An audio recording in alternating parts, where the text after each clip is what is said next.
Hello everyone, welcome to our YouTube channel. I hope आप सब अच्छे होंगे और अपनी प्रिपरेशन अच्छे से कर पा रहे होंगे। तो इसी प्रिपरेशन जर्नी में आगे बढ़ते हुए आज से हम स्टार्ट करते हैं जून 2024 वाले पेपर का सॉल्यूशन। सबसे पहले हम स्टार्ट करते हैं इंटीग्रल इक्वेशंस वाले टॉपिक से। ये बहुत ही अच्छा टॉपिक है और स्कोरिंग भी है, जिसमें से आसान क्वेश्चन आते हैं और हम अच्छे से कर पाते हैं। और लगभग ये लगा लो ऑन एन एवरेज हम ये लगा सकते हैं कि 9 से 10 नंबर का तो कम से कम हमें मिलता है। इतना मार्जिन हम लगा सकते हैं मार्क्स का कि 9 से 10 नंबर हम आराम से स्कोर कर सकते हैं इसमें। तो स्टार्ट करते हैं।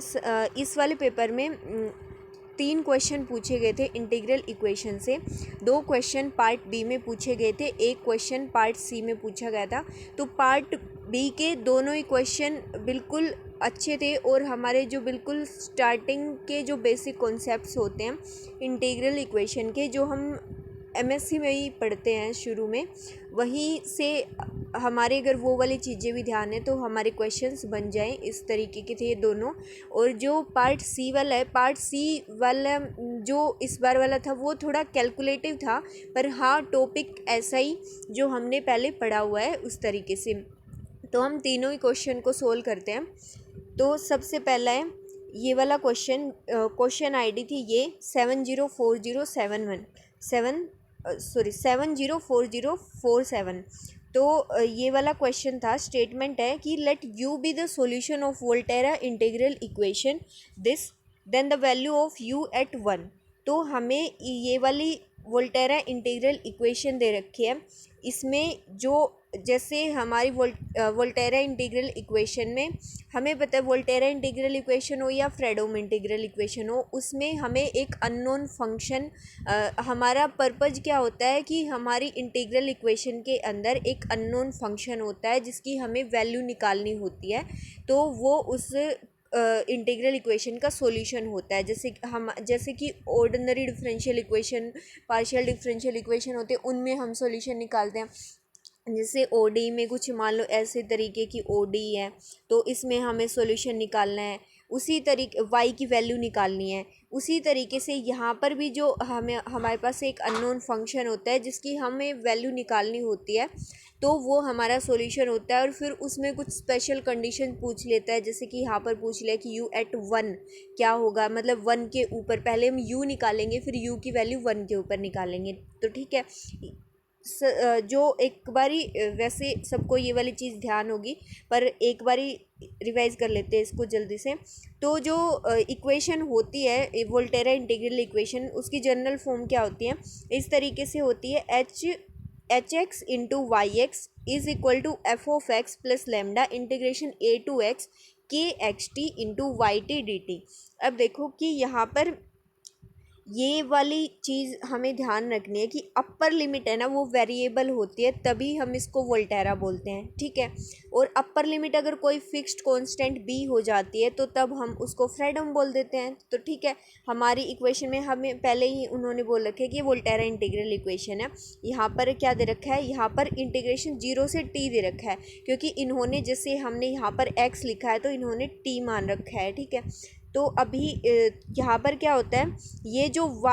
y ऑफ x, ये क्या होता है, अननोन फंक्शन होता है और इसी की हमें वैल्यू निकालनी होती है। सॉल्यूशन का मतलब यही है कि हम इस y की वैल्यू निकाल पाएँ, y ऑफ x क्या है। ठीक है, तो इसके बाद यहाँ पर जो h ऑफ x होता है, k ऑफ एक्स टी होता है और f ऑफ x होता है, ये तीनों नोन फंक्शंस होते हैं और ये y ऑफ x वाला अननोन फंक्शन होता है। ठीक है, अभी इसी के ऊपर बेस्ड हमने पढ़ रखा है कि क्या डिफाइन होता है कि ये कौन से काइंड की है, होमोजीनियस है, नॉन होमोजीनियस है। तो अगर यहाँ पर f(x) है वो 0 हो जाता है तो ये होमोजीनियस हो जाती है, और f(x) नॉन जीरो है तो नॉन होमोजीनियस होती है। और दूसरी चीज़ क्या होती है कि ये वाली कौन सी काइंड की है, इससे ये वाला हमें पता चलता है कि h की जो वैल्यू है, h की वैल्यू अगर 0 होती है तो इधर 0 बन जाएगा। इसका मतलब कि हमारा अननोन फंक्शन है ना, वो सिर्फ राइट साइड वाले इंटीग्रेशन वाली टर्म में अपीयर करेगा। यहाँ पर ये वाला अननोन फंक्शन इधर 0 हो जाएगा। ठीक है। तो इसलिए इस टाइप की जो वोल्टेरा इंटीग्रल इक्वेशन है उसको हम बोल देते हैं Volterra integral equation of first kind. अगर ये वाई एक्स का जो कोफिशिएंट वाला फंक्शन एच एक्स है अगर ये जीरो हो जाए तो ठीक है, और अगर ये एच एक्स कोई नॉन जीरो कॉन्स्टेंट हो जाए तो तब हम इसको सेकंड काइंड की बोलते हैं वोल्टेरा इंटीग्रल इक्वेशन। और अगर ये कोई वेरिएबल हो जाए, मान लो जैसे एक्स हो गया, तो तब हम इसको थर्ड काइंड की बोलते हैं। ठीक है। तो हमारे जो सिलेबस में जो क्वेश्चन पूछे जाते हैं मोस्टली हमें फर्स्ट काइंड और सेकंड काइंड से रिलेटेड पूछे जाते हैं। तो अभी बस एक बात हमें ध्यान रखनी होती है, नोटेशंस। ठीक है। जैसे यहाँ पर हम इन जनरल ऐसे करते हैं कि वाई को लिख देते हैं अननोन फंक्शन है, फिर उसमें हम वाई को एक्स का फंक्शन मानते हैं तो एक्स इंडिपेंडेंट वेरिएबल हो जाता है, तो लिमिट ए से एक्स जाती हैं। तो यहाँ पर कर्नल के of x t y T D t ऐसे होता है। तो अभी जो हमारा जो क्वेश्चन हमें दे रखा है उसमें देखो, उसमें क्या दे रखा है, इन्होंने इंटीग्रेशन की लिमिट जीरो से टी दे रखी है। जैसे हमने जीरो से एक्स लिया था तो इसका मतलब हम जो एक्स मानते थे इंडिपेंडेंट वेरिएबल, यहाँ पर क्या मान रखा है, टी कंसीडर कर रखा है। अब कर्नल को कंपेयर करो, जैसे ये वाला होता है कर्नल, ये वाला कर्नल है, तो जो हम यहाँ पर क्या लिखते थे, के ऑफ एक्स टी, तो यहाँ पर क्या है, ये जब लिमिट टी तक गई है तो इसका मतलब हमें क्या कर्नल कुछ ऐसा मिलेगा के ऑफ टी, जहाँ पर क्योंकि यहाँ पर हम एक्स टी लेते थे तो यहाँ पर क्या कर रखा है, लिमिट में टी ले रखा है एक्स की जगह पर, तो यानी कि यहाँ पर के ऑफ टी, और ये साथ में क्या लिख रखा है, देखो यू टाउ डी टाउ, तो हम यहाँ पर क्या लेते थे, y T D t, that means y की जगह पर तो यू ले रखा है और जो टी है टी की जगह पर टाउ ले रखा है। तो यहाँ पर कर्नल क्या बनेगा, के टी टाउ की टर्म्स में बनेगा। देखो ये टी और टाउ की टर्म्स में ही हमें कर्नल दे रखा है 1/2 plus sine T minus tau. ठीक है, is equal to sine T दे रखा है। ठीक है, तो साइन टी वाला फंक्शन, अब ये साइन टी वाला फंक्शन उधर कर रखा है। अब देखो जैसे यहाँ पर हमारे पास एफ एक्स होता था, तो इस वाली इक्वेशन में कंपेयर करें तो एक्स का काम कौन कर रहा है, टी कर रहा है, तो ये वाला कौन सा है, एफ ऑफ टी है। तो अगर हम इस गिवन इक्वेशन के अकॉर्डिंग देखें तो यहाँ से हमें क्या करना है, हमें जो हमारा y होता था, y की वैल्यू हम निकालते हैं, तो यहाँ पर y ऑफ x निकालते थे, यहाँ पर हमें y ऑफ t की वैल्यू निकालनी है, और y ऑफ t की वैल्यू निकाल कर उसमें क्या करना है, t की जगह पर 1 पुट करना है। दैट मीन्स सॉरी, हमें u ऑफ 1 की value u of x t की वैल्यू निकालनी है, फिर हमें t की जगह पर 1 पुट करना है, तो हमारे पास u ऑफ 1 की वैल्यू आ जाएगी। ठीक है, तो हम इसको कंपेयर कर लिया, एक बार हमने इसको कंपेयर करने के बाद हमें ये पता चल गया कि कौन कौन सा इसमें अननोन फंक्शन है और कौन सा नॉन फंक्शन है। तो अननोन फंक्शन कौन सा है, u ऑफ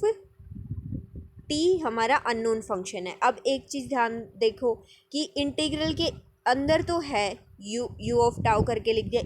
इस वाली साइड में नहीं है, इस वाली साइड में नहीं है, ये तो टी की टर्म है, इसको तो हम इधर लेके आ सकते हैं। तो राइट साइड में क्या हो गया, ये मतलब जो हमारे पास इधर होती है ना एफ एक्स, तो इस इक्वेशन गिवन इक्वेशन के अकॉर्डिंग एफ टी बनेगा, तो ये वाले एफ टी की वैल्यू है, ये तो इधर आकर ये माइनस ऑफ साइन टी हो जाएगी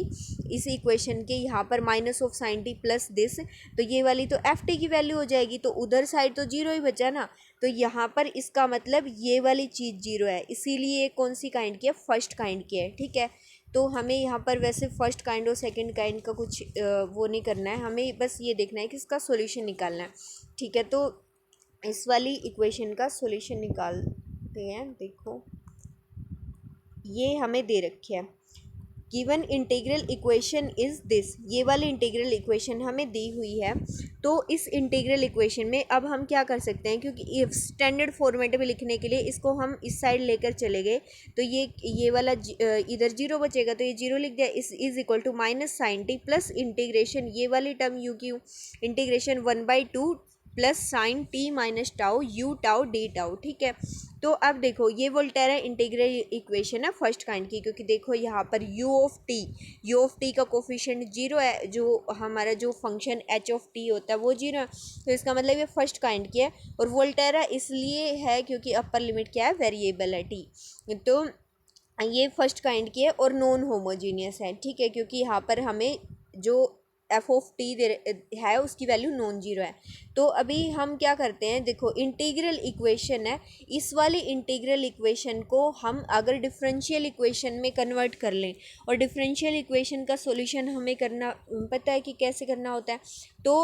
हम क्या कर पाएंगे, इसका सॉल्यूशन निकाल पाएंगे। तो दोनों साइड क्या करेंगे, डिफरेंशिएट करेंगे। किसके रिस्पेक्ट में करते हैं, ये वाली चीज़ इंपॉर्टेंट होती है। इंडिपेंडेंट वेरिएबल जो होता है, जो ये लिमिट में दिया हुआ होता है, उसके रिस्पेक्ट में होता है। तो यहाँ पर टी है, जैसे अगर एक्स होता है तो एक्स के रिस्पेक्ट में करते हैं। तो नोटेशंस का ध्यान रखना है, पेपर में स्पेशली जानबूझकर ऐसा कुछ मतलब इस तरीके से दिया जाता है कि जैसे y की जगह पर u लिख देंगे, या फिर कुछ और बना फंक्शन कुछ ऐसा बना कर दे देंगे कि हमें कन्फ्यूजन होती है, और हम अपनी स्टैंडर्ड नोटेशंस के ऊपर रेस्ट्रिक्ट रहते हैं ना, तो हमें ये लगता है कि ये तो क्या ही बना कर दे दिया, तो हम स्टेटमेंट देख कर ही डर जाते हैं कि किस तरीके से दिया हुआ है। तो ये हमें पहले ही ये वाली चीज़ प्रैक्टिस करते टाइम अच्छे से ध्यान रखनी है कि नोटेशंस कुछ भी दे सकते हैं, हमें सिर्फ उनका मीनिंग पता होना चाहिए। ये वाली चीज़ बहुत इम्पोर्टेंट है, तभी हम अपने क्वेश्चंस में होने वाली जो मिस्टेक्स हैं उनसे बच पाएंगे। ठीक है, तो अभी देखो इसमें हमें टी के रिस्पेक्ट में डिफ्रेंशिएशन करना है दोनों साइड। तो टी के रिस्पेक्ट में लेफ्ट साइड में तो जीरो हो जाएगा, यहाँ पर कितना हो जाएगा, माइनस ऑफ कोस्ट ही हो जाएगा, प्लस ये वाली इंटीग्रल वाली टर्म है उसका डिफ्रेंशिएशन होगा। ठीक है, तो ये लिख दिया जीरो, और ये आ गया माइनस के कोष्टी, और इसका D by D T of this term. ठीक है, अब देखो हमने लेबनिज रूल पढ़ रखा है। तो लेबनिज रूल क्या होता है, लेबनिज रूल जो होता है बेसिकली, एक मिनट यहाँ पर लिखते हैं, देखो इसी में बताते हैं, इसमें जो लिख रखा है। तो हमारे पास क्या होता है, लेबनिज रूल होता है differentiation of a function under integral sign, कि हमारे पास इंटीग्रल के अंदर कोई फंक्शन है और उसका हमने डेरिवेटिव करना है, तो वो जिस रूल के थ्रू होता है इस टाइप का इंटीग्रेशन, इसी को हम लेबनिज रूल बोलते हैं। अब लेबनिज रूल क्या होता है, दो तरीके से होता है, फॉर 2 वेरिएबल और फॉर 1 वेरिएबल। ठीक है, 1 वेरिएबल और 2 वेरिएबल में कैसे होता है, जैसे कि अगर हमारा जो कर्नल है, ये वाला जो कर्नल है, उसके अंदर जैसे हमारा कर्नल ऐसे होता है ना, एक्स टी हम लिखते थे, तो इस वाली इक्वेशन के अकॉर्डिंग हमारा कर्नल कुछ ऐसा होगा, टी टाउ ऐसा कर्नल होगा। ठीक है, तो अब अगर इस टाइप का होता है हमारा कर्नल, हम क्या मानते हैं, ये इंटीग्रल के अंदर जो पूरा फंक्शन है ना, ये वाला, इसको हम कुछ फंक्शन मान लो, हमने जी ऑफ एक्स और टाउ मान लिया, टी और टाउ मान लिया। ठीक है, जी ऑफ एक्स टाउ कुछ ऐसा फंक्शन हमने कंसिडर कर लिया इसको। तो इसमें क्या होता है कि सबसे पहले जो इंटीग्रल होता है, सबसे पहले उसमें 3 टर्म्स आती हैं। ये वाला तो यूं का यूं लिख दिया यहाँ पर। पहली टर्म में क्या होता है, जो अंदर इंटीग्रेशन का साइन एज इट इज़, और पार्शियल डेरिवेटिव होता है जो हमारे यहाँ पर जो लिमिट है उसी वाले वेरिएबल, देखो हम टी के रिस्पेक्ट में डेरिवेटिव कर रहे हैं ना, तो इस वाला ये वाला जो इंटीग्रल के अंदर वाला पूरा फंक्शन है, ये यू टाउ को भी इंक्लूड करके, तो इस पूरे फंक्शन का पहले पार्शियल डेरिवेटिव होता है किसके रिस्पेक्ट में, टी के रिस्पेक्ट में। ठीक है, तो देखो ये लिखा है partial derivative of this term with respect to t. ठीक है, क्योंकि हम बाहर टी के रिस्पेक्ट में डेरिवेटिव करे थे, ये टोटल डेरिवेटिव था, और ये यहाँ पर क्या पार्शियल डेरिवेटिव, इस पूरी टर्म का, इंटीग्रल के अंदर वाली टर्म का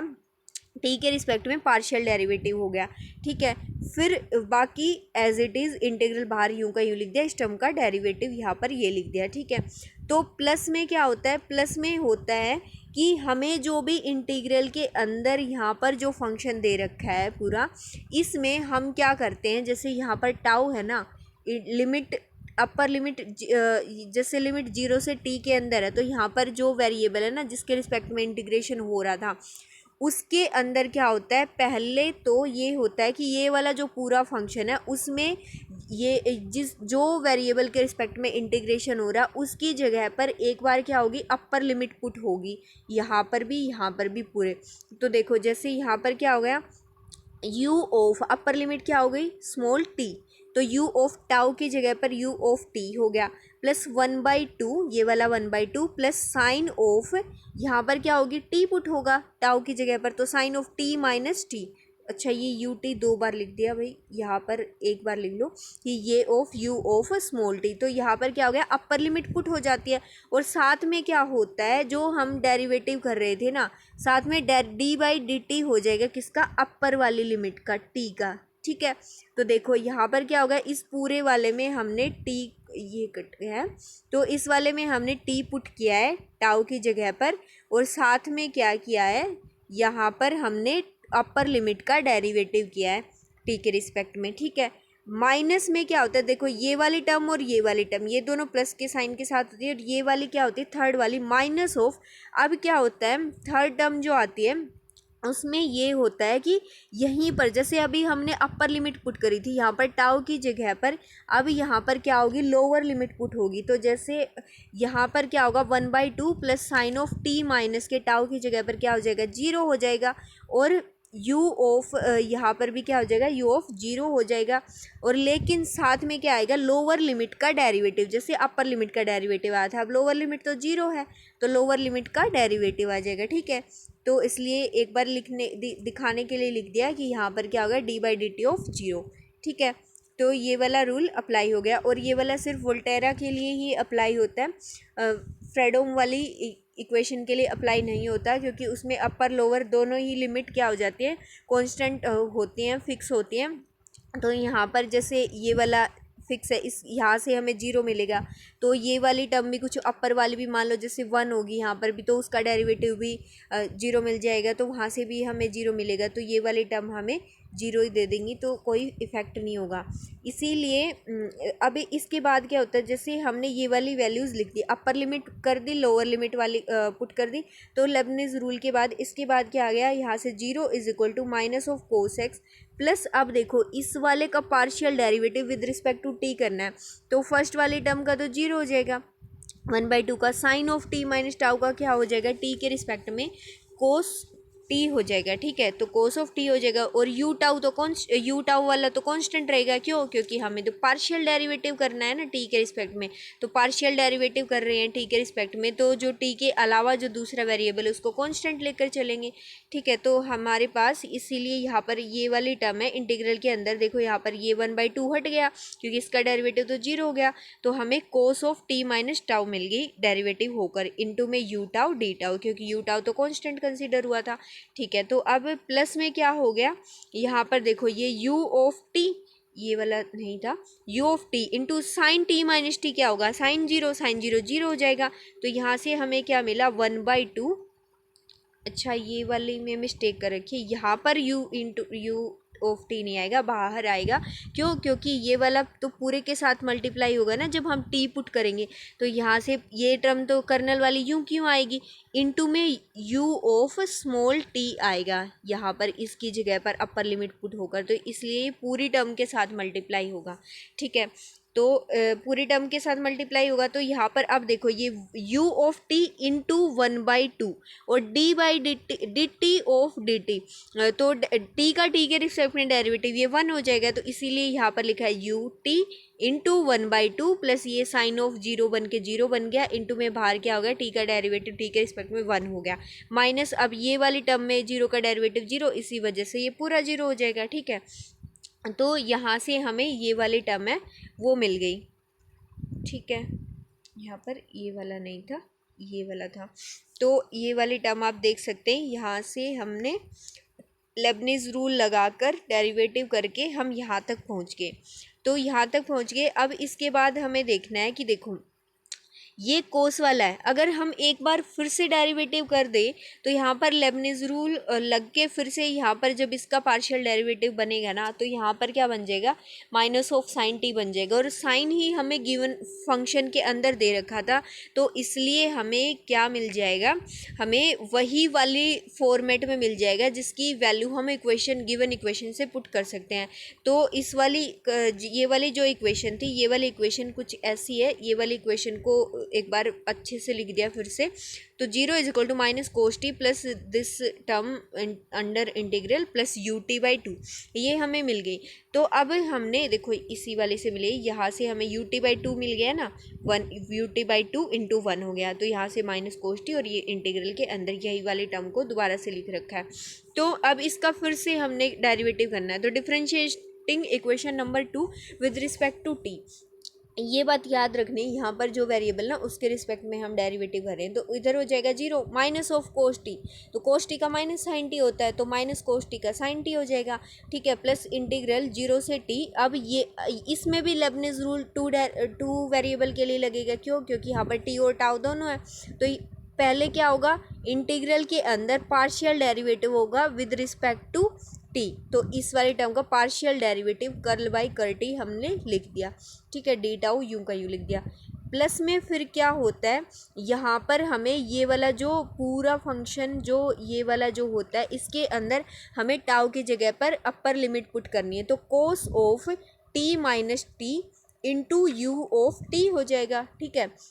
तो यहाँ से कितना हो गया, जब हम अपर लिमिट पुट करेंगे तो कोस ऑफ टी माइनस टी आएगा, इनटू में यू ऑफ, यहाँ पर भी यू ऑफ टी होगा, ठीक है। इनटू में क्या होता है, अपर लिमिट का डेरिवेटिव, तो यहाँ पर अपर लिमिट टी है उसका डेरिवेटिव होगा जैसे टी के रिस्पेक्ट में, क्योंकि हम यहाँ पर भी पार्शियल डेरिवेटिव टी के रिस्पेक्ट में करें, तो टी का टी के रिस्पेक्ट में कितना हो जाएगा, 1 हो जाएगा, माइनस फिर माइनस साइन आता है, फिर क्या होता है, लोअर लिमिट पुट होती है टाउ की जगह पर। तो जब लोअर लिमिट पुट होएगी तो यहाँ पर क्या होगा,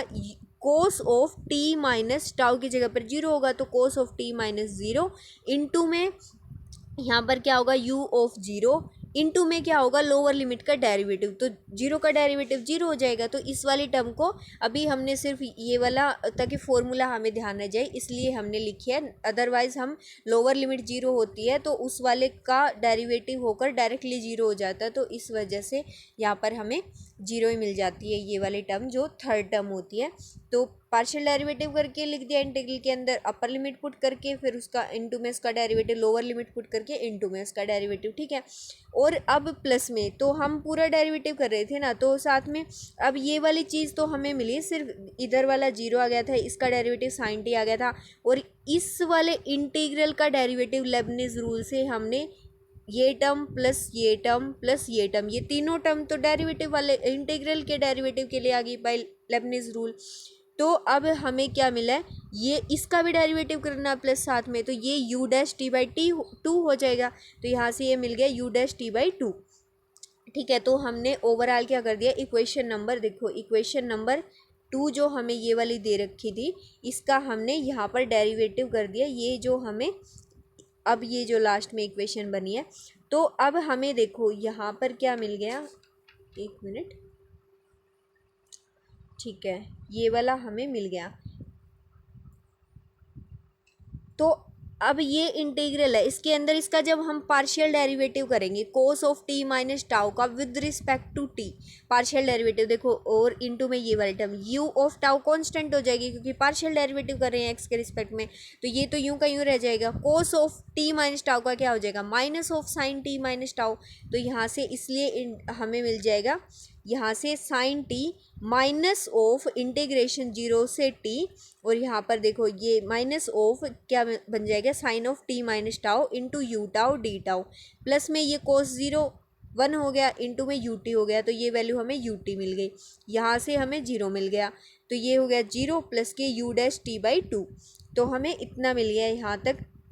अब देखो इस वाली टर्म के बाद क्या है, इस वाली टर्म के बाद 0 is equal to sine T minus, अब ये वाले इंटीग्रल की वैल्यू देखो बाय इक्वेशन नंबर 1, देखो यहाँ से हमें minus sine as it is, ये वाला ब्रैकेट के अंदर जो वैल्यू लिखी है ना वो इस वाले इंटीग्रल की वैल्यू हमने लिखी है, sine of T minus tau u tau D tau, उसकी वैल्यू हमने ये लिखी है, देखो इक्वेशन नंबर 1 जो हमें दे रखी थी, जो हमने स्टार्टिंग में जो इक्वेशन नंबर 1 इसको माना था। तो यहाँ से जब हम लिखेंगे तो देखो इसको उधर लेकर जाएंगे पहले, तो ये बन जाएगा साइन टी, ठीक है, प्लस हमें निकालनी है इंटीग्रेशन, और ये वाली टर्म के साथ, जैसे ये वाला इंटीग्रल इसको हम अलग अलग लिख सकते हैं, 1/2 इंटू यू टाउ के साथ अलग अलग लिख सकते हैं। इसको हम साइन टी को लेफ्ट साइड में ले गए तो ये बनेगा इधर 1/2 इंटू में यू टाउ डी टाउ, ठीक है, और प्लस के integral sine of T minus tau u tau D tau, ठीक है, वो वाली टर्म जिसकी हमें वैल्यू निकालनी है। तो ये वाली टर्म इंटीग्रल 0 से t sine T minus tau u tau D tau, उसकी वैल्यू कितनी आ जाएगी, इसको इधर लेकर जाएंगे जब हम sine T minus 1/2 integration u tau D tau, ठीक है। तो हमें इस इक्वेशन से वो वाली वैल्यू मिली है, तो इसलिए लिख दिया बाय इक्वेशन नंबर 1। तो इक्वेशन नंबर 1 से हमें देखो sine of T minus 1/2 integration u tau D tau, यही वैल्यू हमें ऊपर से मिली थी इक्वेशन नंबर 1 से, तो इसलिए हमने इसको लिख दिया। प्लस यहाँ से बाहर क्या बच गया, यू टी प्लस के यू डैश टी बाई 2, ये यूँ का यूँ लिख दिया। सिर्फ हमने इस वाले इंटीग्रल की वैल्यू पुट कर दी है, यहाँ पर माइनस साइन बाहर था ही, साइन टी बाहर था ही, और लेफ्ट साइड में 0 था। तो अब देखो यहाँ से हमें क्या मिल गया, 0 is equal to sine T, minus minus होकर ये माइनस ओपन होगा अंदर जाकर, तो साइन टी कैंसिल हो गया, तो माइनस माइनस प्लस के 1/2 you tau D tau plus ये वाली टर्म एज इट इज़ आ गई पीछे वाली। तो अब यहाँ से देखो 0 इज इक्वल टू, यहाँ से ये वाला कैंसिल हो गया, ये वाली टर्म हमारे पास बची 1/2 0 integration 0 to t u tau D tau plus ये वाली टर्म दोनों एज इट इज़, इसको हमने थर्ड इक्वेशन मान लिया। अब देखो इंटीग्रल साइन तो अभी भी नहीं हटा, इंटीग्रल साइन अभी भी नहीं हटा, हमें तो यू टी की वैल्यू निकालनी है। तो एक बार फिर से डिफ्रेंशिएशन किया है इसका, तो इसका फिर से डिफ्रेंशिएशन करेंगे तो लेफ्ट साइड में तो 0 ही आएगा, ठीक है, तो इधर तो 0 बनेगा, इज इक्वल टू 1/2। अब देखो यहाँ पर इंटीग्रल साइन के अंदर डेरिवेटिव होगा तो फिर से लेबनिज रूल लगेगा। अब यहाँ पर लगेगा 1 वेरिएबल के लिए, क्योंकि यहाँ पर सिर्फ टाउ है, टी नहीं है, ठीक है। तो जब हमारे पास एक वेरिएबल के लिए होता है तो तब क्या लगता है, वो जो इंटीग्रल के अंदर पार्शियल डेरिवेटिव वाली टर्म है वो नहीं आती, सिर्फ क्योंकि यहाँ पर है ही नहीं टी, तो मतलब टी का जो फंक्शन है वो है ही नहीं, उसके रिस्पेक्ट में पार्शियल डेरिवेटिव करेंगे भी तो 0 ही बनेगा ना, तो वो फर्स्ट वाली टर्म 0 बन जाती है। तो इसलिए यहाँ से क्या मिलता है हमें कि जो हम क्या करते हैं, यहाँ जो फंक्शन होता है उसके अंदर जस्ट हम क्या करते हैं, अपर लिमिट पुट करते हैं, इनटू में अपर लिमिट का डेरिवेटिव करते हैं, तो टी का डेरिवेटिव 1 आ जाएगा, माइनस के लोअर लिमिट पुट करते हैं u of 0 into lower limit का डेरिवेटिव 0 होता है, तो ये वाली टर्म तो हमें 0 ही मिल जाती है। इसलिए अब इसमें क्या लगेगा, 1 वेरिएबल वाला लेबनिज रूल लगेगा जब हम डिफ्रेंशिएशन करेंगे। तो इसीलिए यहाँ पर लेफ्ट साइड में तो 0 आ गया, 1/2 इंटू में अपर लिमिट पुट कर दी, तो देखो यहाँ पर अपर लिमिट पुट करेंगे तो u ऑफ टी बनेगा, इंटू में टी का डेरिवेटिव 1 हो जाएगा, तो u ऑफ टी इंटू में 1 माइनस लोअर लिमिट पुट करेंगे तो उस टाइम पर 0 मिलेगा। तो अब प्लस में जब डेरिवेटिव होगा तो इधर वाला ये वाला काम तो हो गया हमारा, इसका डेरिवेटिव u डैश टी आ जाएगा, इसका derivative u double dash T by 2 आ जाएगा, ठीक है। तो यहाँ पर यही लिख रखा है कि इसका u डैश टी हो गया, इसका u double dash T by 2 हो गया, ठीक है। तो ये हो गया 0 इज इक्वल टू, यहाँ से हमें मिल गया ये वाली टर्म से सोल्व करने के बाद यहाँ से u of T by 2 plus के u डैश टी प्लस के u double dash T by 2, ठीक है। अब ये वाली इक्वेशन है, ये वाली इक्वेशन को देखो, यहाँ से मिला है u double dash t plus के, अगर यहाँ से हम 1/2 को कॉमन लेंगे तो 1/2 को कॉमन लेकर लेफ्ट साइड में लेके जाएंगे तो हमें मिलेगा u double dash t plus का 2u u double dash t plus का 2u डैश टी प्लस का u t is equal to 0। अब देखो इक्वेशन नंबर 2 से क्योंकि ये हमारे पास क्या मिल गई, एक डिफरेंशियल इक्वेशन बन गई, सेकंड ऑर्डर की ओडी बन गई ये, तो इसके लिए हमें दो कंडीशन भी चाहिए होंगी। और ये वाली बात ध्यान रखनी, ये वोल्टेरा इंटीग्रल इक्वेशन से हमें मिली है, तो ये कौन सी इक्वेशन बनेगी, इनिशियल वैल्यू प्रॉब्लम बनेगी, क्योंकि हमें सिर्फ इनिशियल पॉइंट के ऊपर वैल्यू पता होगी, ठीक है। तो इसलिए ये वाली जो वोल्टेरा इंटीग्रल इक्वेशन है वो इनिशियल वैल्यू प्रॉब्लम में कन्वर्ट होती है। और जो फ्रेडोम इंटीग्रल इक्वेशन है, क्योंकि उसमें हमें लिमिट a और b दी हुई होती है, तो वो वाली किसके अंदर कन्वर्ट होती है, कुछ कंडीशन a पे मिलती है, कुछ कंडीशन b पे मिलती है, तो वो वाली बाउंड्री वैल्यू प्रॉब्लम में कन्वर्ट होती है। तो ये हमें जब इनिशियल वैल्यू प्रॉब्लम में कन्वर्ट करनी है तो हमें इनिशियल पॉइंट के ऊपर कंडीशन पता होनी चाहिए। इनिशियल पॉइंट कौन सा है हमारा, 0 है, क्योंकि 0 से t गए हैं, तो 0 के ऊपर हमें कुछ कंडीशन निकालनी होगी। तो इक्वेशन नंबर 2 में देखना है हमें t इक्वल टू 0 के ऊपर, ठीक है। तो इक्वेशन नंबर 2 से हमें कंडीशन मिलेगी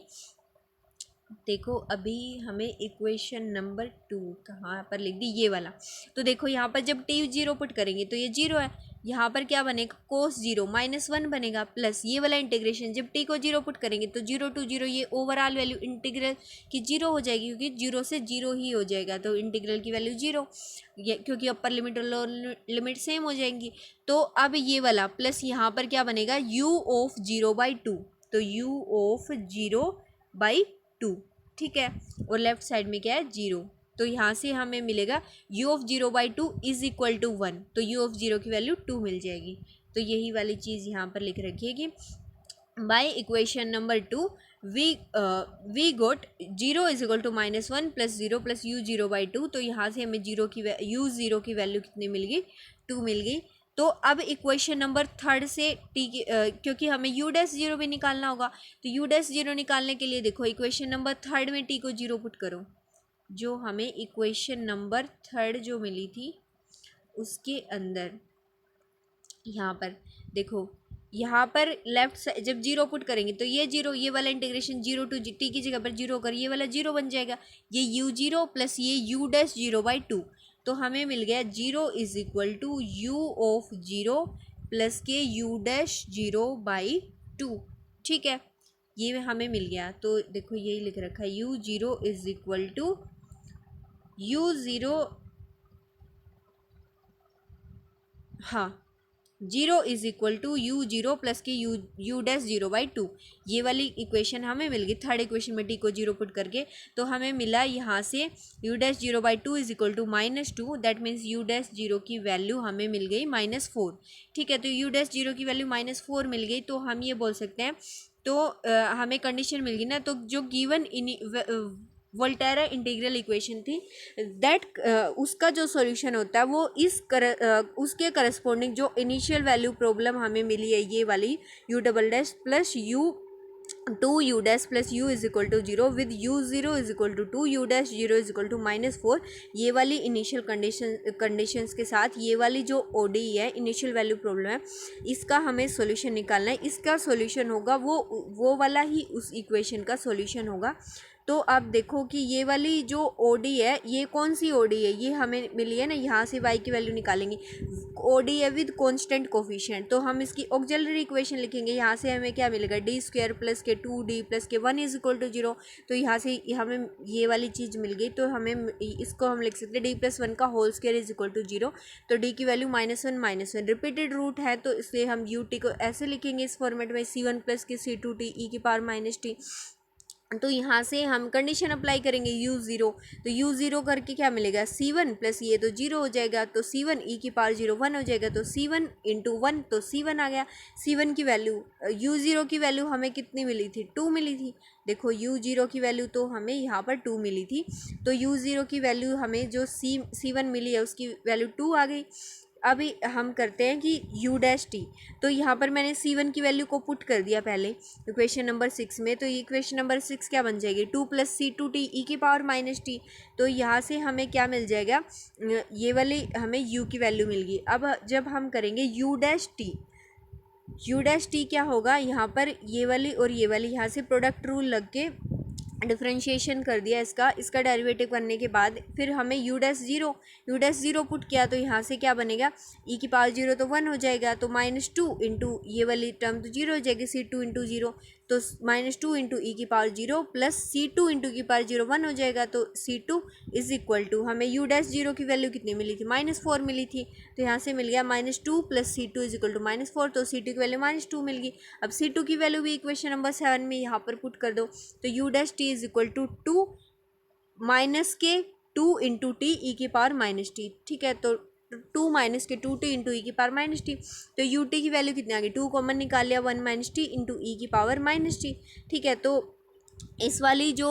इक्वेशन का सॉल्यूशन हमें ये वाला मिल गया, गिवन वोल्टेरा इंटीग्रल इक्वेशन का सॉल्यूशन देखो हमें u ही निकालना था in the form of in the terms of t, तो हमें मिल गया, लेकिन हमें वैल्यू कहाँ पे पूछी गई है u की वैल्यू पूछी गई है 1 के ऊपर, तो t की जगह पर जब 1 पुट करेंगे तो हमें क्या मिल जाएगा 1 - 1 होकर ये वाली टर्म हमें 0 मिल जाएगी, जो कि ऑप्शन नंबर ए में दे रखा था, तो u1 की वैल्यू कितनी है 0 है, तो ये वाला हमारा आंसर हो जाएगा इसका ऑप्शन नंबर ए।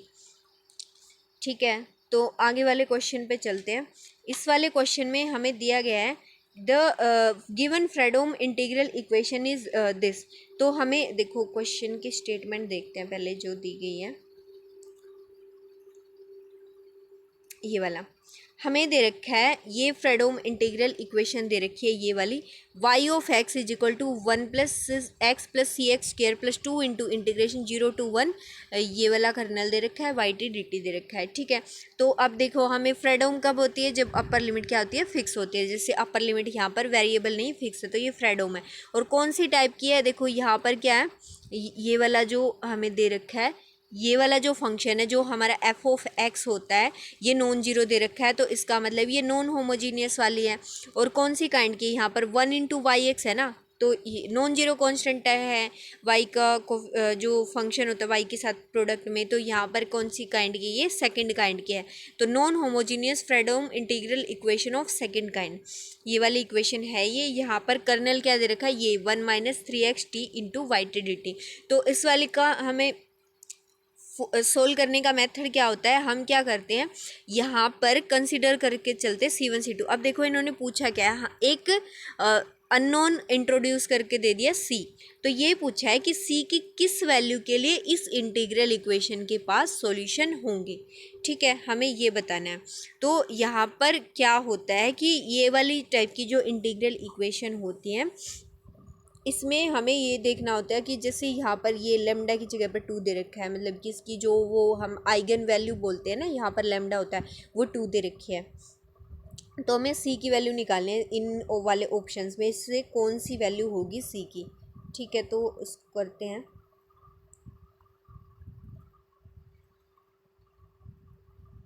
देखो given Fredholm integral equation is this, ये वाली हमें दे रखी है, इसको हमने इक्वेशन नंबर 1 मान लिया। ठीक है, अब ये वाली इक्वेशन को ध्यान से देखो, ये 2 इंटू में ये वाला जो इंटीग्रल है, इसको हम अलग अलग ओपन करके लिख सकते हैं, इसके ऊपर और इसके ऊपर वाई टी के मल्टीप्लाई करके। तो integration 0 to 1 into Y T D t हो गया, माइनस के 3x तो बाहर निकालिए क्योंकि टी के रिस्पेक्ट में इंटीग्रेशन, तो माइनस का 3x into integration 0 to 1 T into में वाई टी डी टी, ये वाले टर्म साथ में लिख दी। तो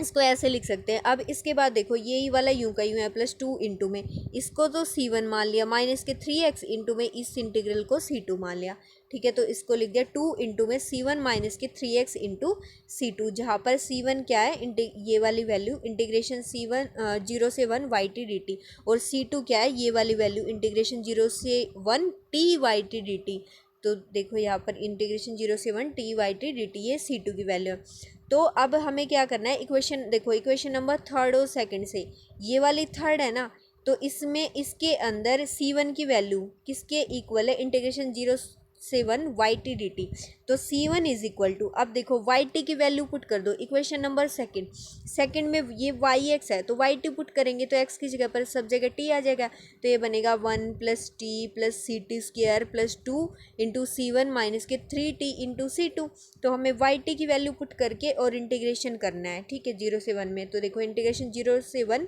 और हमने यहाँ पर वाई एक्स में सेकेंड इक्वेशन में वाई एक्स में एक्स की जगह पर टी पुट कर दिया, तो हमें ये वाई टी मिल गया, और इसका हमें इंटीग्रेशन करना है। ठीक है, तो अब यहाँ पर क्या करेंगे, जब इंटीग्रेशन करेंगे तो 1 तो टी के रिस्पेक्ट में, तो 1 का टी आ जाएगा, टी का टी स्क्र बाई 2 आ जाएगा, सी इंटू टी स्क्र का सी तो कॉन्स्टेंट है, तो सी इंटू टी स्क्र का टी क्यूब बाई 3 आ जाएगा। तो ऐसे है 2 इंटू में C1 इंटू टी माइनस के 3 इंटू C2 इंटू टी का कितना बन जाएगा, टी स्क्र बाई 2 बन जाएगा, और इंटीग्रेशन की लिमिट है 0 से 1। ठीक है, तो जब हमने अपर लिमिट अप्लाई की, तो यहाँ से बनेगा 1, यहाँ से 1/2, यहाँ से C/3 प्लस के 2 इंटू यहाँ से बनेगा C1 माइनस के 3/2 इंटू C2। ठीक है, ये वाली पूरी वैल्यू लिख दी। माइनस के लोअर लिमिट क्या होगा, देखो लोअर लिमिट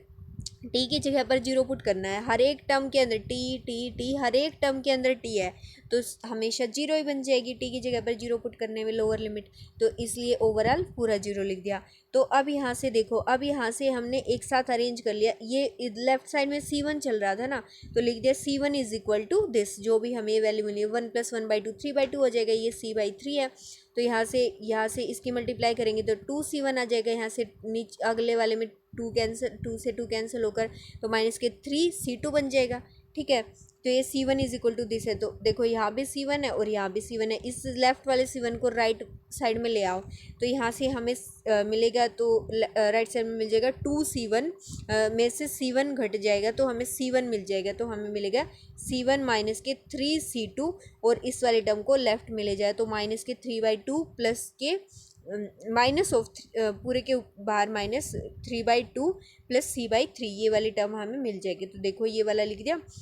C1 माइनस के 3C2 प्लस के ये वाली टर्म थी, तो इस वाली टर्म को हम राइट साइड में ले गए, तो ये वाली हम माइनस साइन के साथ आ गई, तो C1 माइनस के 3C2 is equal to this. इसको इक्वेशन नंबर 5 मान लिया। अब देखो इक्वेशन नंबर 4 और सेकंड से, इक्वेशन नंबर 4 में क्या था, C2 is equal to integration 0 to 1 t into Y t, तो t तो ये हो गया, और वाई टी की वैल्यू हमने क्या पुट कर ली, इक्वेशन नंबर 2 में जो वाई ऑफ एक्स था उसमें वाई एक्स की जगह पर टी पुट कर दिया, जैसे कि थर्ड के लिए क्या था। तो ठीक है, तो हमें ये वाला मिल गया। तो अब C2 is equal to integration 0 to 1, इस t के अंदर मल्टीप्लाई कर दी सबके साथ, तो ये t हो जाएगा, ये वाला t स्क्वायर बन जाएगा, ये वाला c इंटू टी क्यूब बन जाएगा, ये वाला 2C1 इंटू टी बन जाएगा, ये माइनस का 3C2 माइनस का 6C2 इंटू टी स्क्वायर बन जाएगा। अगर 2 को बाहर रखेंगे तो एज इट इज़ यहाँ से सिर्फ टी की मल्टीप्लाई कर दी dt, तो फिर इससे इंटीग्रेशन कर दिया, तो ठीक है। और लिमिट क्या है, 0 से 1, तो देखो 0 से 1 लिमिट लेकर इंटीग्रेशन कर दिया। अब फिर अपर लिमिट पुट कर दी, लोअर लिमिट पुट कर दी, तो यहाँ से हमें सोल्व करके क्या मिल गया,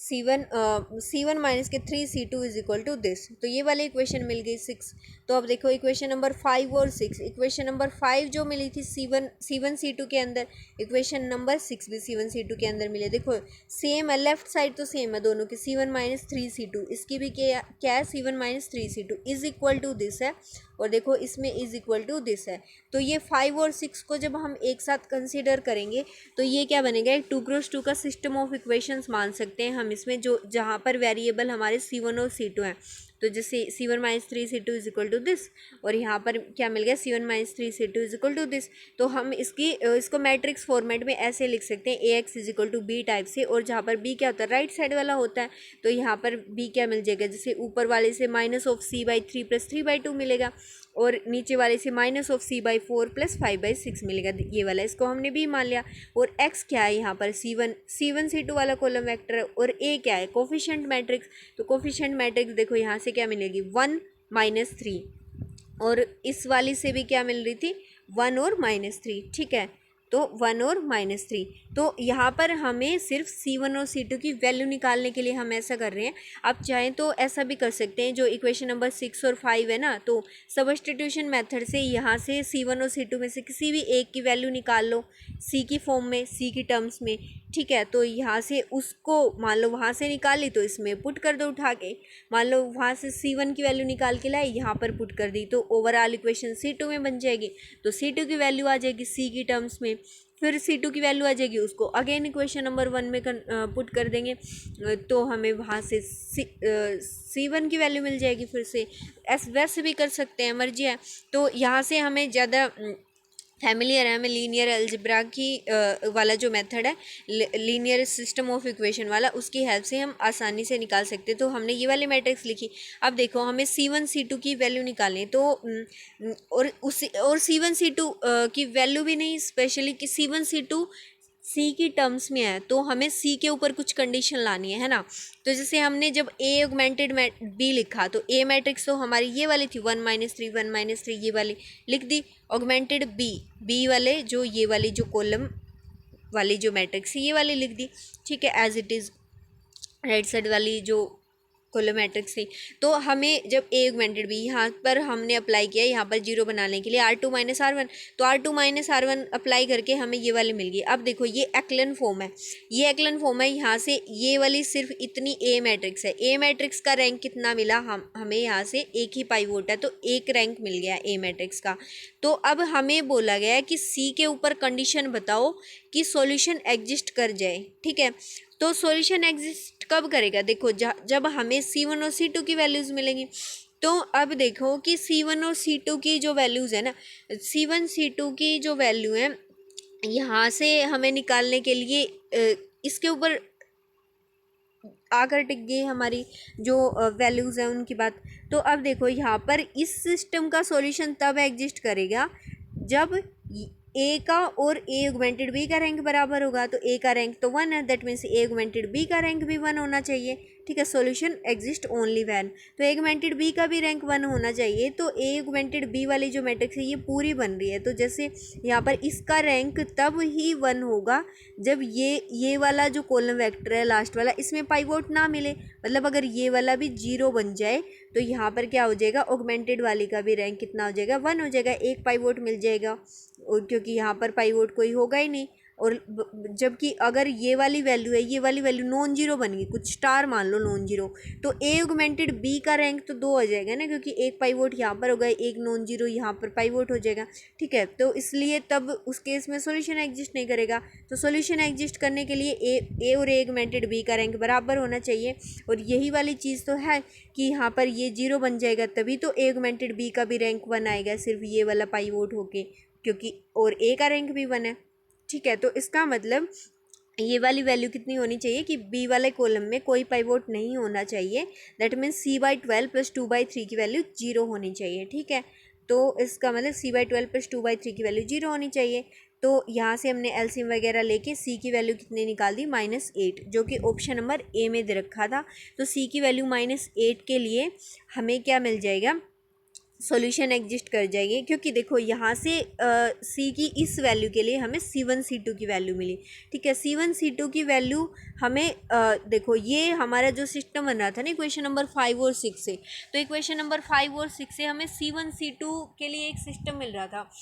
और ये एग्जिस्ट कर गया, तो इसका मतलब नॉन जीरो सॉल्यूशन एग्जिस्ट कर गया। अब नॉन जीरो सॉल्यूशन एग्जिस्ट कर गया, C1 C2 नॉन जीरो हो गए, तभी हमें क्या मिलेगा, हमारी गिवन इक्वेशन के लिए नॉन जीरो सॉल्यूशन मिलेगा, क्योंकि हमें बाहर क्या वहाँ पर रख रखी है आइगन वैल्यू 2 इंटू में इंटीग्रल इक्वेशन रख रखी है। तो यहाँ पर आइगन वैल्यू जब रखी हुई होती है तो हमें क्या, जो वाई जो हमें निकालना होता है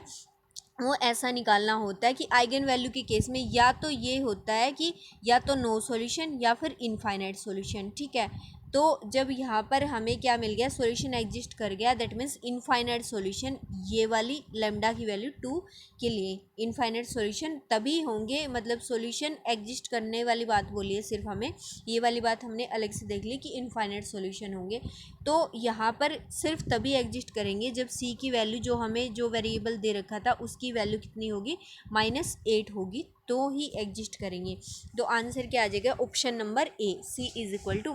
-8। ठीक है, अभी इसके बाद निकालते हैं करते हैं क्वेश्चन नंबर,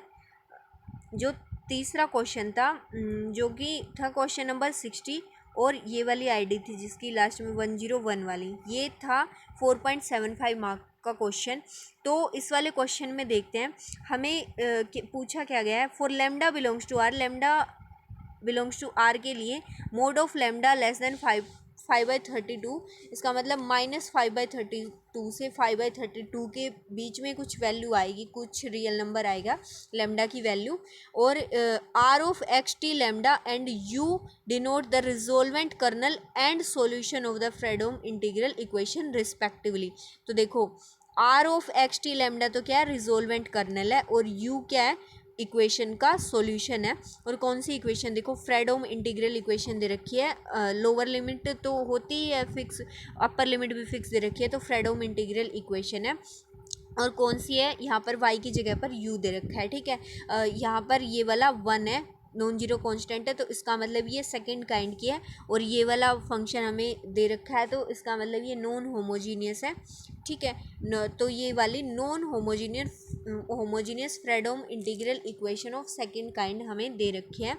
तो अभी हमें निकालना है, इसके लिए रिजोल्वेंट कर्नल बताना है, और रिजोल्वेंट कर्नल के साथ साथ सॉल्यूशन भी बताना है। दैट मीन्स देखो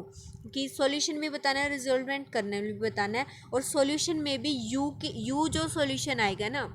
u ऑफ x, उसकी वैल्यू 1 के ऊपर पूछी है। देखो ऑप्शन नंबर सी और डी में 1 के ऊपर वैल्यू पूछी है। तो अब ये दोनों वैल्यू अलग अलग हैं, तो देखो कि इन दोनों में से कोई ना कोई एक ही ठीक होगा। अब ये वाला है रिजोल्वेंट कर्नल की भी वैल्यू देखो, दोनों में से अलग अलग दे रखी हैं, अलग अलग दे रखी हैं रिजोल्वेंट कर्नल की जो वैल्यूज़ हैं। अब दोनों ही सेम इसी रिजोल्वेंट कर्नल की वैल्यू बता रखी है, तो इनमें से भी कोई ना कोई एक सही होगा। ठीक है, तो अभी हमें देखना है कि आर की वैल्यू और यू की वैल्यू 1 के ऊपर हमें निकालनी है। तो इस वाली का सॉल्यूशन करते हैं। ये थोड़ा ये अच्छा कैलकुलेटिव क्वेश्चन था, थोड़ा ट्रिकी टाइप से भी, पर हाँ मेथड वही लगेगा रिजोल्वेंट कर्नल वाला जो हमने पढ़ा हुआ है। तो देखो हमें ये वाली इंटीग्रल इक्वेशन दे रखी है जो कि फ्रेडहोम इंटीग्रल इक्वेशन है, सेकंड काइंड की, नॉन होमोजीनियस है। यहाँ पर कर्नल हमें दे रखा है, कर्नल ये वाला दे रखा है के X T is equal to X T plus X square into T square. ठीक है, तो अब यहाँ पर इसका जो मेथड होता है रिजोल्वेंट कर्नल का, उससे पहले हमें निकालने होते हैं इटरेटेड कर्नल्स। ठीक है, K1 K2 K3 K4 and so on. तो मेथड क्या होता है, ये मेथड साथ में लिख रखा है यहाँ पर कि K1 एक्स टी जो पहला जो इटरेटेड कर्नल होता है वो के ऑफ एक्स टी के ही इक्वल आ जाता है। तो के ऑफ एक्स टी की वैल्यू हमें ये दे रखी थी, तो K1 एक्स टी की वैल्यू ये आ गई। तो जो दूसरा कर्नल होता है इटरेटेड कर्नल में, सेकंड आइट्रेशन वाला जो कर्नल होता है K2 एक्स टी, वो इक्वल टू होता है जो भी इंटीग्रल की हमें लिमिट दे रखी है। जैसे यहाँ पर -2 से 2 है, तो इंटीग्रेशन की जो भी लिमिट होती है A से B, वो वाली लिमिट लगाकर, और यहाँ पर क्या होता है कि एक नया वेरिएबल z इंट्रोड्यूस कर देते के एक्स और टी के बीच में। जैसे कर्नल के ऑफ एक्स टी होता है ना, इन एक्स और टी के बीच में z इंट्रोड्यूस करा जाएगा, तो ये क्या बनेगा के एक्स जेड इंटू, देखो K2 लिखा है ना, तो यहाँ पर क्या बनेगा के ऑफ एक्स जेड K2 से एक कम K1 Z T D Z. ठीक है, जो नया वेरिएबल इंट्रोड्यूस किया है z, उसी के रिस्पेक्ट में इंटीग्रेशन। ठीक है, ये वाला होता है फॉर्मूला। अब देखो -2 से 2 हो गया, के ऑफ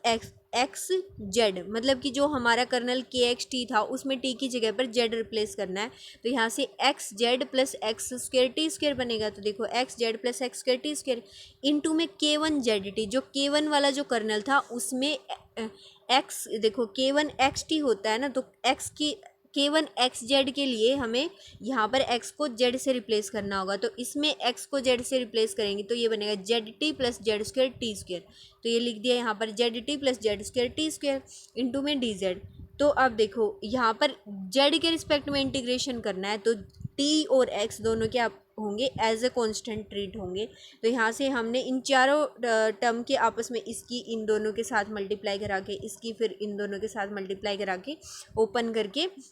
सारी टर्म्स को हमने लिख लिया। ठीक है, यहाँ पे लिखने के बाद ये K2 की वैल्यू चल रही है, K2 X T is equal to ये वाली वैल्यू, यहाँ से देखो प्रोडक्ट करके और मैच करके देख सकते हैं आप करके, तो ये वाली वैल्यू हमें मिल गई। अब इसके बाद क्या है, देखो यहाँ पर जो हमें ये सारी टर्म्स मिली हैं, अब देखो यहाँ से ये वाली जो मिली है, फर्स्ट वाली जो टर्म मिली है, इसमें देखो एक्स टी तो बाहर आ जाएगा क्योंकि हमें तो बाहर जेड के रिस्पेक्ट में इंटीग्रेशन करना है, तो एक्स टी बाहर लिख दिया, -2 से 2 एक्स टी तो बाहर लिख दिया, -2 से 2 integration Z square D square. ठीक है, अब ये वाला इसमें क्या बनेगा, एक्स इंटू टी स्क्वेयर बाहर आ गया, integration Z cube into D Z आ जाएगा। तो देखो यहाँ पर क्या लिख दिया, एक्स टी, हाँ देखो इन दोनों टर्म्स में से ना, देखो ये वाली जो टर्म है इसमें भी जेड क्यूब है, इसमें भी जेड क्यूब है, इन दोनों में से इसमें एक्स इंटू टी स्क्वेयर, इसमें एक्स स्क्वेयर इंटू टी है, तो दोनों में से मैंने क्या कर लिया, एक्स टी कॉमन निकाला, तो फर्स्ट वाली में तो टी बचेगा और इस वाली में क्या बचेगा, एक्स बचेगा, इंटू में जेड क्यूब, दोनों में से कॉमन निकाले ऐसे करके, तो इनको साथ में ही लिख दिया बाहर। तो इसमें से x T into T plus x तो बाहर आ जाएगा, जेड क्यूब का इंटीग्रेशन हो जाएगा इंटू में डी जेड। तो ये लिख रखा है x T into T plus x integration -2 से 2 Z cube into D Z. ठीक है, इन दोनों टर्म को एक साथ इकट्ठा लिख दिया क्योंकि ये जेड क्यूब की टर्म थी तीनों दोनों। तो अब देखो ये जो लास्ट वाली थी इसमें एक्स स्क्वेयर टी स्क्वेयर तो बाहर आ जाएगा, इंटीग्रेशन -2 से 2 जेड की पावर 4 डी जेड। तो ठीक है, ये वाला बन जाएगा इंटीग्रेशन, ये एक्स स्क्वेयर टी स्क्वेयर बाहर आ गया, -2 से 2 जेड की पावर 4 इंटू डी जेड। ठीक है, तो यहाँ से अभी K2 की वैल्यू मिल गई। अब देखो ये वाला हमें थोड़ा सा मर्जी है आपकी, या तो हम इसको कैलकुलेशन से भी कर सकते हैं, जैसे जेड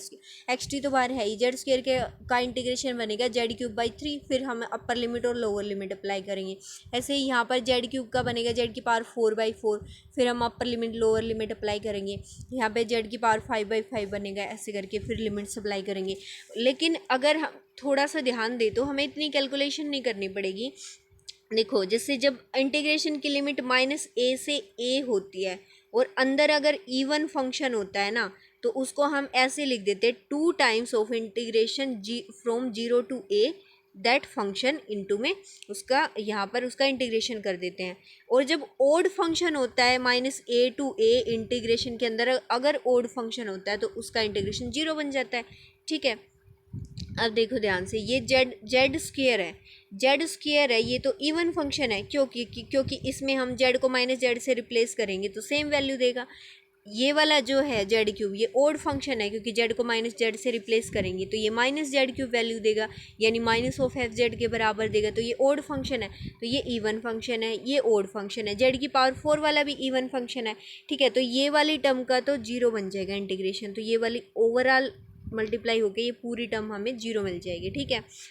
और ये वाली जो है इसके लिए हमें बाहर से 2 से मल्टीप्लाई हो जाएगी, तो x T into 2 into limit क्या हो जाएंगी, 0 से 2 बन जाएगी। देखो 0 से 2 लिमिट बन गई, इंटू में जेड स्क्वेयर डी जेड। ठीक है, इस ये बीच वाली तो 0 ही हो गई, और ये वाली बन जाएगी, ये वाली भी ऐसे 2 से मल्टीप्लाई होके 0 से 2 इंटीग्रेशन आ जाएगा, ऐसे इंटीग्रेशन हो जाएगा। ये वाला स्टेप इम्पोर्टेंट है, अगर हमें ऐसा ध्यान आ जाए तो जल्दी हो जाएगा ये वाला क्वेश्चन। अगर नहीं तो फिर हम कैलकुलेशन करके निकालेंगे इंटीग्रेशन लिमिट वगैरह पुट करके, तो फिर उसमें थोड़ा टाइम भी लगेगा। तो k2 इज इक्वल टू, यहाँ पर हमें क्या मिल गया, यहाँ पर हमने इंटीग्रेशन कर दिया, तो ये z³ 3 बार लिख दिया, यहाँ से 0, और ये x² इंटू 2, यहाँ से क्या बनेगा z की पावर 5/5, तो 5 को बाहर लिख दिया, इंटीग्रेशन की लिमिट लगा दी। अब देखो यहाँ से 2xt/3 इंटू में ये 2 का क्यूब 8 माइनस का 0 बनेगा, तो ये यहाँ से क्या बनेगा, ये वाली टर्म बाहर की, ये वाली u³ इंटू में 2 की पावर 5 32 माइनस के 0 बनेगा। ठीक है, तो ये k2 की वैल्यू हमें मिल गई। इसको हम ऐसे लिख सकते हैं 2 इंटू एक्स टी इंटू 8/3, यहाँ से लिख सकते हैं 2 into x² into t² into 32/5। ठीक है, इसको इक्वेशन नंबर 2 मान लिया, ये k2 की वैल्यू है। देखो, एक हम स्टार्टिंग के 1-2 कर्नल्स, इटरेटेड कर्नल्स निकाल कर हमें आइडिया लग जाता है कि हमारा जो nth कर्नल है वो किस तरीके का होगा, तो उसे हम जर्नलाइज करके लिख देते हैं, और उसी की हेल्प से फिर हम अपना रिजोल्वेंट कर्नल लिखते हैं। तो k2 तक आ गया। अब k3 देखो, k3 में क्या होगा, ये यही लिमिट a से b लिमिट होती है k ऑफ एक्स जेड, और अगर k3 लिखा है तो यहाँ पर क्या बनेगा, k2ZT बनेगा इंटू डी जेड बनेगा। तो k ऑफ एक्स जेड की वैल्यू पुट कर दी, मतलब k(xt) जो था वहाँ पर t की जगह पर z रिप्लेस करके वो वाली वैल्यू जो हमने पहले पुट करी थी। अब k2ZT, देखो k2 में k2ZT, जो k2xt हमारे पास आया था ऊपर वाली इक्वेशन नंबर 2 में k2xt आया था, तो हमें यहाँ पर निकालना है k2ZT। तो यहाँ पर x की जगह पर z रिप्लेस करना होगा, तो ये बनेगा 2ZT इंटू 8/3। देखो 2ZT into 8/3 plus 2z² into 32/5 plus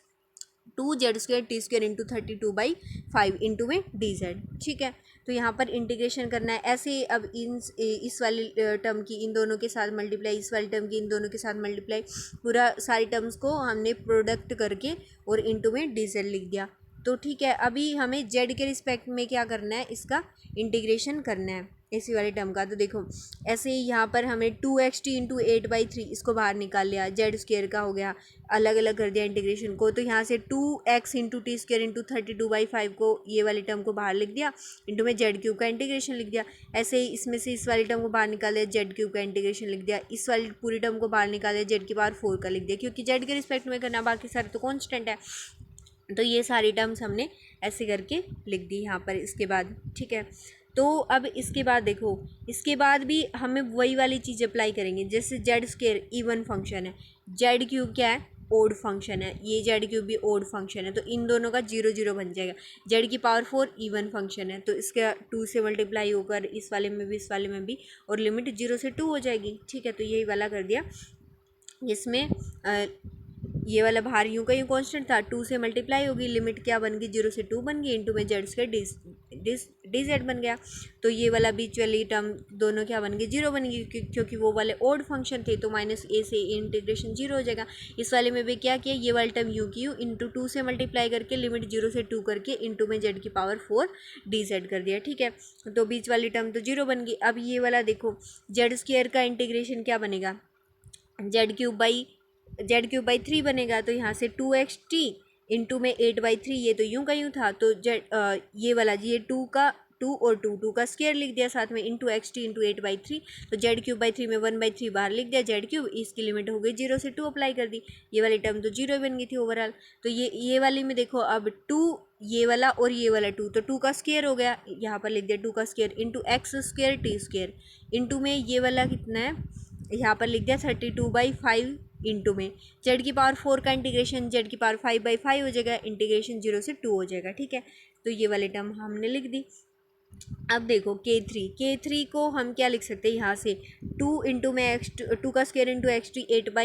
8/3 into में यहाँ से क्या बनेगा 2 का क्यूब 8 आएगा माइनस के 0, तो यहाँ से भी हमें 1/3 इंटू में 8, तो 8/3 मिल गया। अब ये वाली टर्म में ये वाला तो यूं का यूं बाहर है एज इट इज़, यहाँ से हमें क्या मिलेगा 2 की पावर 5 यानी 32 माइनस के 0, तो 1/5 इंटू 32 बन जाएगा, तो 32/5 बन जाएगी ये वाली टर्म भी। और ये यहाँ तक वाली ये सेम थी, ठीक है। तो ओवरऑल अब इसमें देखो हमें क्या मिल गया 2 का square into x T into 8/3 का स्क्वायर प्लस आगे वाली जो टर्म है उसमें हमें क्या मिल गया 2 का square into x square into T square into 2/5 का होल स्क्वायर, ठीक है। अब ये वाली टर्म है, देखो जो पीछे हमने मिला था ना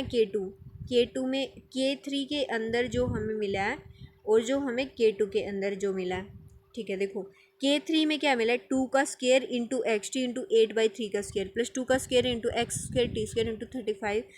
32/5 का होल स्क्वायर। यहाँ पर अगर ये K3 है ना तो 2 का स्क्वायर, यहाँ पर भी 2 का स्क्वायर, और ये 8/3 की पावर 2, यहाँ पर 35/5 की पावर 2। अब देखो K2 जो हमें मिला था, यहाँ से हमने K2 जो निकाला था, देखो अगर K2 था ना तो यहाँ पर 2 की पावर 1 थी, यहाँ पर भी 2 की पावर 1 थी, 8/3 की पावर 1 थी और 32/5 की पावर भी 1 थी, और 3 वाले में यहाँ पर पावर 2 आई है और 2 की पावर भी कितनी आई है 2 आई है। दैट मीन्स जितना कर्नल है ना उतनी ही यहाँ पर 2 की उससे एक कम पावर बन रही है और 8/3 की भी उससे एक कम पावर बन रही है, ठीक है। जैसे K2 के लिए यहाँ पर 1 पावर बनी है, K3 के लिए इसकी पावर 2 बनी है, और ऐसे ही 2 की पावर्स में भी और इस 32/5 की पावर्स में भी, ठीक है। एक्स टी और ये एक्स टी और एक्स स्क्वायर टी स्क्वायर दोनों ही में ही बन रहा है। तो हम ओवरऑल जनरलाइज करके ऐसे लिख सकते हैं कि जैसे K3 के लिए हमें मिला है ना ये वाला कि 2 का स्क्वायर और ये, और K2 के लिए भी मिला था, तो एंड सो ऑन हम जनरलाइज वर्जन में हम क्या लिख सकते हैं कि 2 की पावर क्या मिला है, जैसे 3 के लिए 2 की पावर 2, यहाँ पर भी 2 की पावर 2, तो यहाँ पर क्या हो गया 3 के लिए 2 मिला है तो Kn के लिए 2 की पावर n-1, यहाँ पर भी 2 की पावर n-1 ये वाला, इंटू में यहाँ पर एक्स टी और ये एक्स स्क्वायर टी स्क्वायर, ठीक है एज इट इज 8/3। देखो 8/3 का K3 वाले में क्या था 8/3 की पावर 2, तो n वाले में क्या होगा 8/3 की पावर n-1, ऐसे ही यहाँ पर क्या होगा 32/5 की पावर n-1 इंटू में 2 की पावर n-1, तो ये nth कर्नल हो गया। अब देखो ये हो गया nth इटरेटेड कर्नल। अब जो रिजोल्वेंट कर्नल का जो फॉर्मूला होता है, अब हमने अपने इटरेटेड कर्नल देखो 2-3 इटरेटेड कर्नल निकाल कर फिर हम क्या कर सकते हैं जनरलाइज कर सकते हैं अपने कर्नल को। अब उसके बाद जो रिजोल्वेंट कर्नल होता है R(xt लैम्डा) ऐसे करके रिप्रेजेंट करते हैं उसका, जो हम जो रिजोल्वेंट कर्नल जो हमारा होता है उसको हम लिखते हैं ऐसे करके लिखते हैं कि R(xt lambda) is equal to, ऐसे होता है कि जैसे जो डिफरेंशियल इक्वेशन होती है ना उसमें अगर ऐसे होता है ना बाहर लैम्डा इंटू में